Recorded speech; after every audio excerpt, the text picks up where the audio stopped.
औज़ुबिल्लाहिमिनश्शैतानिर्रजीम बिस्मिल्लाहिर्रहमानिर्रहीम। लाखों करोड़ों दरूद नबी पाक सल्लल्लाहु अलैहि वसल्लम पर और उनकी आल पर। प्यारे बच्चों, अस्सलाम वालेकुम।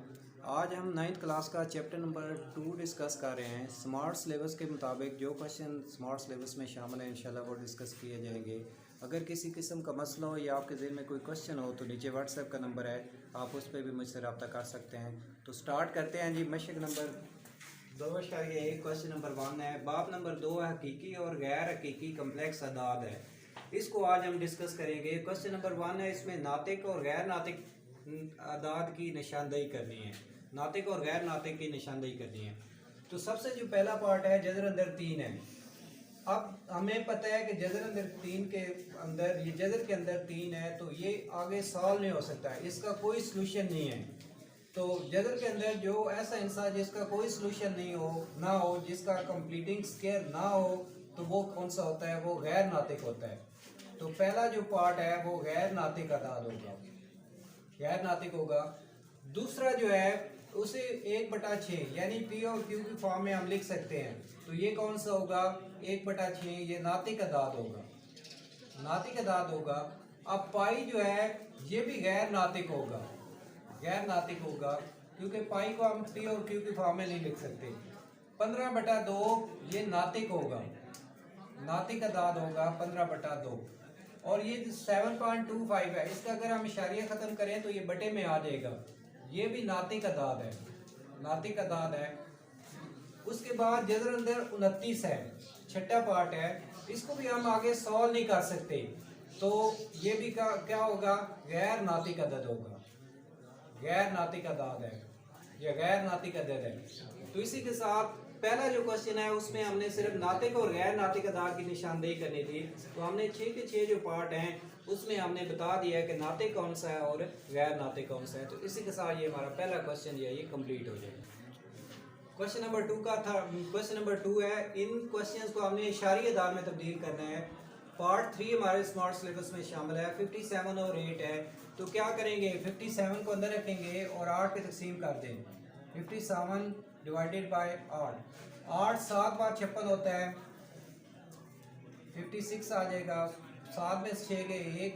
अब चूंकि ये रकम छोटी हो गई है, यहाँ पे इशारिया लगा लें, यहाँ पे 0 बढ़ा दें। 8 एक बार 8, बाकी क्या रह जाएगा 2, ऊपर इशारिया लगा हुआ है, हम एक और 0 बढ़ा सकते हैं। 8 2 बार 16। आप देखें क्या बच जाएगा 4, ऊपर इशारिया लगा हुआ है, हम एक और 0 बढ़ा सकते हैं। 8 5 बार 40। तो इसको हमने इशारी निज़ाम में तब्दील कर दिया है, यानी 57/8।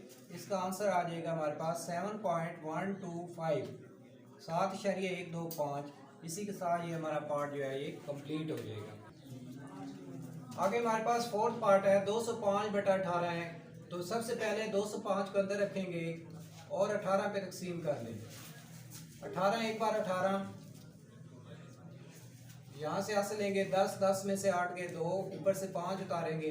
फिर 18 एक बार 18, यहाँ से हासिल लेंगे 15, 15 में से 8 गए, बाकी 7 रह जाएगा। यहाँ पे इशारिया लगा दें, यहाँ पे 0। अब 18 के पहाड़े में आपने 70 चेक करना है कि 18 4 बार 72 होता है। तो 18 3 बार 8, 3 बार 24, 3 एक बार 3 2 5, 54 आ जाएगा। 3 पे जाएगा 54। आप देखें यहाँ से हासिल लेंगे 10, 10 में से 4 गए 6, यहाँ पे 6, 6 में से 5 गए 1, और इशारिया मज़ीद बढ़ा दें।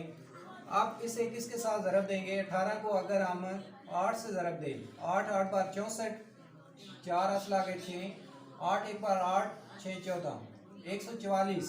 अगर हम 5 9 से करेंगे तो वो बढ़ जाएगा, तो यहाँ पे 8 आ जाएगा और नीचे 144। अब यहाँ से हासिल लेंगे 10, 10 में से 4 के बाकी 6, यहाँ पे 5, 5 में से 4 के बाकी 1। अब चूंकि इशारिया लगा हुआ है, एक और 0 हम बढ़ा सकते हैं। तो मज़ीद ये फिर 8 पे जाएगा, 8 पे जाएगा 144 आ जाएगा। तो फिर इसे इसमें से यहाँ से हासिल लेंगे 10, 10 में से 4 गए 6, यहाँ पे 5, 5 में से 4 गए 1, फिर एक 0, फिर यहाँ पे 8 आ जाएगा 144। इसी तरह फिर 16 आ जाएगा, फिर 8 पे जाएगा। तो इसका हमारे पास आंसर बनेगा 205 बटा 18 इज इक्वल टू 11.3888। तो ये जो 8 है इसको हम राउंड ऑफ कर देंगे, इसे हम ख़त्म कर देंगे। अगर 5 या 5 से बड़ी रकम हो तो उससे पहले वाले में एक जमा कर देते हैं, अगर 5 या 5 से छोटी हो तो ये इनसा इसी तरह रहेगा। तो अब ये 8 है, चूँकि 5 से बड़ा है तो इससे पहले वाले इनसे में एक जमा कर देंगे, ये बन जाएगा 11.3889। ये 8 जो है 9 हो जाएगा। तो इसी के साथ ये हमारा क्वेश्चन जो है ये कंप्लीट हो जाएगा। क्वेश्चन नंबर 4 है, इन नंबर्स को हमने नंबर लाइन पर जाहिर करना है। तो नंबर लाइन पे कैसे जाहिर करेंगे, एक हम लाइन इस तरह ड्रॉ कर लेते हैं, यहाँ पे इस तरह लाइन लगा लें।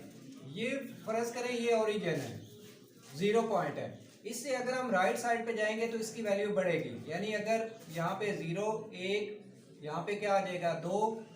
उसी तरह हम आगे जितना आगे बढ़ते जाएंगे वैल्यू जो है वो बढ़ती जाएगी। अगर 0 से हम लेफ्ट साइड पे जाएंगे तो वैल्यू इतनी कम होती जाएगी, यानी यहाँ पे -1 है, यहाँ पे -2 है और इसी तरह यहाँ पे -3 है। 0 से लेफ्ट साइड पे जितना दूर होते जाएंगे वैल्यू जो है वो कम होती जाएगी। अब जो पहला पॉइंट है 2/3 है, अगर हम 2 को 3 पे तकसीम करें तो जवाब आ जाएगा 0 पॉइंट समथिंग। तो यानी इसका मतलब है कि इसकी वैल्यू 0 से तो बड़ी होगी लेकिन 1 से छोटी होगी। 2/3 पॉइंट जो है वो 0 और 1 के दरमियान में लाई करेगा, कहीं इनके बिटवीन में होगा। उसके बाद हम बटा जो है उसे चेक कर लेंगे, बटे में 3 है, इसको 0 और 1 को 3 हिस्सों में तकसीम कर दें, 1 2 और ये 3 है। तो ये जो हमारे पास पॉइंट है ये 1/3 होगा। ये जो पॉइंट है ये वाला, ये हमारे पास 2/3 होगा। तो इस तरह हम इनको नंबर लाइन पे जाहिर करते हैं। और इसी तरह अगर सेकंड पॉइंट को देखें तो वो -4/5 है। तो इसे जब इसी नंबर लाइन पे जाहिर करेंगे तो इसका मतलब है कि ये लेफ्ट साइड पे होगा, 0 इसे तकसीम करें तो ये 0 पॉइंट समथिंग वैल्यू होगी, यानी -1 से छोटी होगी। तो 0 और -1 के बिटवीन 5 हिस्सों में तो इसे तकसीम करेंगे, 1 2 3 4 और ये 5।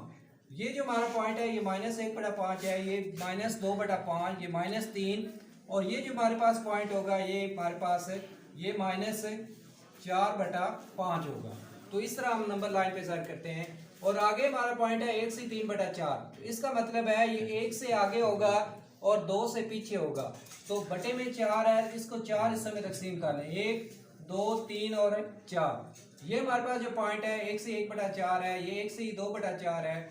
ये हमारे पास पॉइंट जो है ये 1 से ही 3/4 होगा। और इसी तरह -2 से 5/8, -2 से आगे और -3 से पहले, इसको 8 हिस्सों में तकसीम कर लें, 1 2 3 4 5 6 7 और 1 8। ये हमारे पास जो पॉइंट होगा -2 से 1/8, ये 2 3 4 और ये जो हमारे पास पॉइंट होगा ये वाला, ये हमारे पास होगा -2 से ही 5/8। तो इस तरह हम इनको नंबर लाइन पे जाहिर कर सकते हैं। इसी के साथ ये हमारा पार्ट जो है ये कंप्लीट हो जाएगा। क्वेश्चन नंबर 6 है, नातिक अदाद को पी और क्यू की फॉर्म में जाहिर करें। तो सेकंड और थर्ड पार्ट जो है वो हमारे स्मार्ट सिलेबस में शामिल है। तो दोनों पार्ट चूँकि एक ही तरह के हैं तो हम एक पार्ट ये डिस्कस करेंगे, रिवीजन हमारी। तो रिवीजन में हम ये एक पार्ट डिस्कस करेंगे। तो सबसे पहले हम फ़र्ज कर लेते हैं कि फ़र्ज करके इसे x की इक्वल लेके जाए, x इज इक्वल टू 0.13 और ऊपर बार। इस बार का मतलब है कि ये यही रकम जो है वो बार बार रिपीट हो रही है, यानी 0.131313 आगे अप टू सो ऑन, इसी तरह ये रकम रिपीट हो रही है। तो इसे हम इक्वेशन 1 कह देते हैं। उसके बाद हम दोनों तरफ इस मसवात को दोनों तरफ 100 से ज़रब दी, दोनों तरफ 100 से ज़रब देंगे। यहाँ पे आ जाएगा 100 ज़रब x, यहाँ पे आ जाएगा 100 ज़रब 0.1313 अप टू सो ऑन। तो ये क्या बन जाएगा, ये 100x बन जाएगा। और इसको जब 100 से ज़रब देंगे तो इशारिया जो है वो 2 दर्जे राइट साइड पे मूव हो जाएगा। ये आ जाएगा 13.1313 अप टू सो ऑन। इसे हम इक्वेशन नंबर 2 का कह लेते हैं। अब हमने इक्वेशन नंबर 2 में से 1 को सबट्रैक्ट करना है, तफरीक करना है। मसवात नंबर 2 को एक में से तफरीक करने से। तफरीक कर दें, पहली मसवात 2 लिखेंगे, 100x माइनस यहाँ पे x है इज इक्वल टू 13.1313, आगे डैश डैश डैश माइनस 0.1313, आगे डैश डैश डैश। ये 100 में से एक x निकाल दें, बाकी क्या रह जाएगा 99x, और यहाँ इसमें से जब ये माइनस करेंगे तो हमारे पास सिर्फ 13 बच जाएगा, 13 बच जाएगा। बाकी पॉइंट से आगे जितनी वैल्यू होगी वो ख़त्म हो जाएगी। अब चूंकि ये 99 इधर मल्टीप्लाई हो रहा है, दूसरी साइड पे लेके जाएंगे तो ये डिवाइड हो जाएगा 13/99। तो ये P और Q की फॉर्म में आ गया है। इसी तरह इसका जो थर्ड पार्ट है वो भी बिल्कुल सेम इसी तरह सॉल्व करेंगे। तो आज हमने ये मशक नंबर 2.1 क्लास 9 की ये आज हमने कंप्लीट की है। अगर अभी तक आपने चैनल को सब्सक्राइब नहीं किया तो जल्द से जल्द चैनल को सब्सक्राइब कर लें और बेल आइकन को ऑल पे प्रेस करें ताकि जो भी नई वीडियो आप तक पहुंच सके। और किसी किस्म का मसला हो या आपके ज़हन में कोई क्वेश्चन हो तो नीचे व्हाट्सएप का नंबर है, आप उस पर भी मुझसे रब्ता कर सकते हैं। बहुत शुक्रिया, मेहरबानी।